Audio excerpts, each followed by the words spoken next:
Students, our next heading is matter waves. Okay, so first we see the introduction about wave nature of particles. So far we learned that characteristics of particle and waves are different. Particle nature, wave nature ரெண்டும் வெவ்வேறுன்னு படிச்சிருக்கோம். ஒரு wave அப்படின்னா it is specified by frequency, wavelength, wave velocity, amplitude, intensity இதெல்லாம் ஒரு waveக்கு இருக்கும். And ஒரு wave எப்படி இருக்கும்? It spread out and occupy a relatively large region of space. ஒரு வேவ்ங்கிறது நல்லா பறந்து விரிந்திருக்கும். அது ஸ்பேஸில் நிறைய இடத்த அது பிடிச்சிருக்கும். So it spread out and occupies a relative large region of space அப்படின்னு சொல்கிறோம். அதே ஒரு பார்ட்டிக்கல், ஒரு துகள் அப்படின்னா it is specified by its mass. அது மூவ் ஆகும்போது அதுக்கு வெலாசிட்டி, மொமெண்டம், எனர்ஜி இதெல்லாம் இருக்கும்.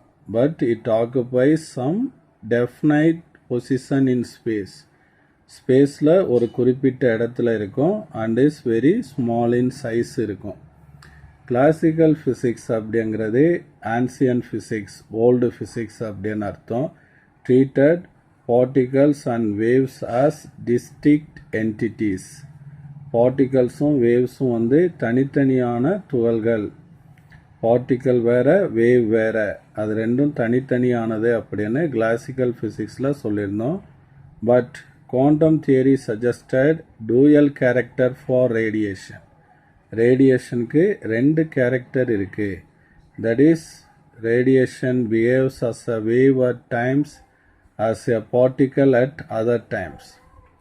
Radiation, light radiation, electromagnetic radiation எல்லாம் சில நேரங்களில் அது வேவாக பிஹேவ் பண்ணும், சில நேரங்களில் பார்ட்டிக்கலாக பிஹேவ் பண்ணும். அதனால் குவாண்டம் தியரி படி ரேடியேஷன் பொசஸ் டூயல் கேரக்டர் அப்படின்னு சொல்கிறோம்.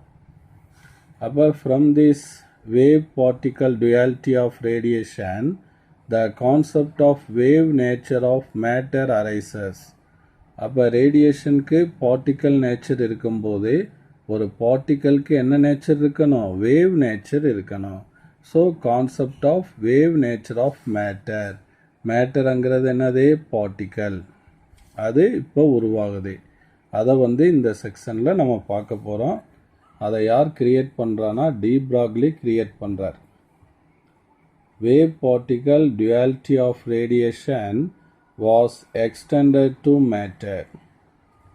ஸோ ஒரு ரேடியேஷனுக்கு எப்படி வேவ் பார்ட்டிக்கல் duality இருக்கோ அதே மாதிரி மெட்டீரியல் பார்ட்டிக்கலுக்கும் என்ன நேச்சர் இருக்கணும்? வேவ் நேச்சர் இருக்கணும். ஸோ அந்த டூயல் கேரக்டரை நம்ம பார்ட்டிக்கலுக்கும் யார் எக்ஸ்டெண்ட் பண்ணுறா? French physicist Louis de Broglie. அவர் எக்ஸ்பிளைன் பண்ணுறாரு. அந்த எந்த வருஷம் அப்படின்னா 1924. greatly influenced by symmetry in nature. எதை அடிப்படையாக வச்சு எக்ஸ்பிளைன் பண்ணுறாருன்னா இந்த வேர்டு தான் ரொம்ப முக்கியம். So symmetry in nature. ஒரே மாதிரி விஷயங்கள் தான் நேச்சரில் இருக்கும். ஸோ இந்த கேரக்டர்ஸ், ப்ராப்பர்ட்டிஸ் எல்லாம் பார்ட்டிக்கலுக்கு என்ன இருக்கோ அதே தான் வேவ்க்கு இருக்கும். அதுதான் நேச்சர் லைக் சிமெட்ரி அப்படிங்கிற விஷயத்தை அடிப்படையாக வச்சு என்ன சொல்கிறாரு அப்படின்னா De Broglie suggested that if radiation like light can access particle at times, then material particle like electron can also act as waves at times. அப்போ டி ப்ராக்லி சஜஷன் படி ரேடியேஷன், லைட் ரேடியேஷனுங்கிறது லைட் தான். லைட்டு பார்ட்டிக்கலாக ஆக்ட் ஆகும்போது material particle like electrons இந்த மாதிரி பார்ட்டிக்கல்லாம் என்னவா act ஆகும்? வேவ்ஸாக act ஆகும் அப்படின்னு சொல்கிறார். So according to de Broglie hypothesis, all material particles like electron, proton, neutron in motion are associated waves. இப்போ டி ப்ராக்லி ஹைப்போதிசிஸ் படி material particles, electron, proton, neutron இந்த மாதிரி பார்ட்டிக்கல் எல்லாம் மூவ் ஆகும்போது அது என்ன நேச்சரில் மூவ் ஆகும்னா வேவ் நேச்சரில் மூவ் ஆகும். They are associated with waves.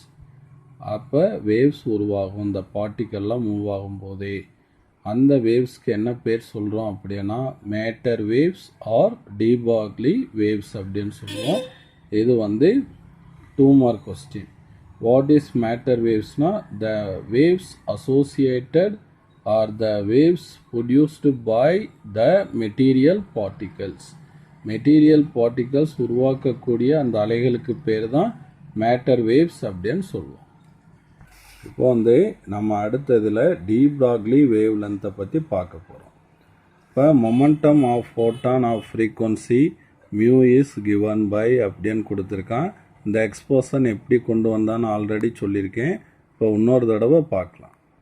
இப்போ டி ப்ராக்லி வேவ் லென்த் ஒரு லைட் சோர்ஸை நான் எடுத்துக்கிறேன். இப்போ அதிலிருந்து light emits in the form of photon நேச்சரில் வெளியே வரும்.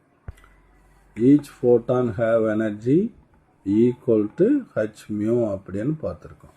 ஓகேவா? இப்போ ஒவ்வொரு ஃபோட்டானுடைய மொமெண்டம் என்னன்னு பார்க்கணும். இப்போ நான் என்ன பண்ணுறேன் அப்படின்னா மொமெண்டம்க்கு ஸ்டாண்டர்ட் ஃபார்முலா தெரியும், மாஸ் இன்ட்டு வெலாசிட்டி. ஸோ இப்போ இது லைட்டோட வெலாசிட்டி என்னது சி, 3 × 10⁸ மீட்டர்/செகண்ட்னு சொல்லுவோம். இப்போ நான் என்ன பண்ணுறேன் அப்படின்னா எனர்ஜி எக்ஸ்போஷனை நான் எடுக்கிறேன். ஸோ ஐன்ஸ்டீனுடைய மாஸ் எனர்ஜி ரிலேஷன்ஷிப் படி ஈக்குவல் டு என்ன ஃபார்முலா mc². ரெண்டு எனர்ஜி ஈக்குவேஷனையும் நான் கம்பேர் பண்ணும்போது mc² equal to h mu அப்படின்னு கிடைக்கும். c² இருக்கா, ஒரு சியை மட்டும் கீழே கொண்டு வந்துடுறேன். அப்போ இது என்ன ஆயிடுச்சு, மாஸ் இன்ட்டு வெலாசிட்டி. அப்போ this is the momentum of this photon. அப்போ மொமெண்டம் ஆஃப் த ஃபோட்டான் வந்து h மியூ பை c. அடுத்து நம்மளுக்கு wavelength, frequency, speed of light மூணுக்குள்ள ரிலேஷன் நம்மளுக்கு தெரியும், c equal to mu lambda. அப்போ இதிலிருந்து மியூ பை சி என்ன வரும், 1/λ. லாம்டாவை எங்கிட்டு கொண்டு வந்துடலாம், சி எங்கிட்டு கொண்டு போகலாம், மியூ பை சின்னு வந்துடுமா. அப்போ இதில் மியூ பை சிக்கு பதிலாக 1/λ போடுறேன், h/λ. இதெல்லாம் இம்பார்ட்டண்டான எக்ஸ்போஷன். ஓகே, இப்போ வந்து wavelength of this photon. இப்போ இந்த ஃபோட்டானோட மொமெண்டம் கண்டுபிடிச்சிட்டேன். அப்போ வேவ் லென்த் ஆஃப் த ஃபோட்டான்னா just interchange these two, h/p ஆயிருமா. இப்போ வந்து for a particle, electron, proton or neutron are in motion. According to de Broglie hypothesis படி, when the particle is in motion, it also describes a waves. These waves are called matter waves அப்படின்னு சொல்லியிருக்கோம். Consider the particle of mass m and it move with some velocity v அப்படின்னு வச்சுக்கிட்டோம்னா the momentum can be written as mv. Then the wavelength associated with this material particle. அப்போ இந்த material particle associate பண்ணக்கூடிய அந்த wave length lambda equal to என்னன்னு வரும், h/, momentum இருக்கிற இடத்துல mv. இப்போ எலக்ட்ரான் மூவ் ஆகும்போது அது வேவ் லென்த்தை கிரியேட் பண்ணும். இப்போ எலக்ட்ரானுடைய மாஸ், அதனுடைய வெலாசிட்டி, ஸ்பீடு எல்லாம் போட்டோம்னா பிளாங்க் கான்ஸ்டன்ட் வேல்யூ நம்மளுக்கு தெரியும்.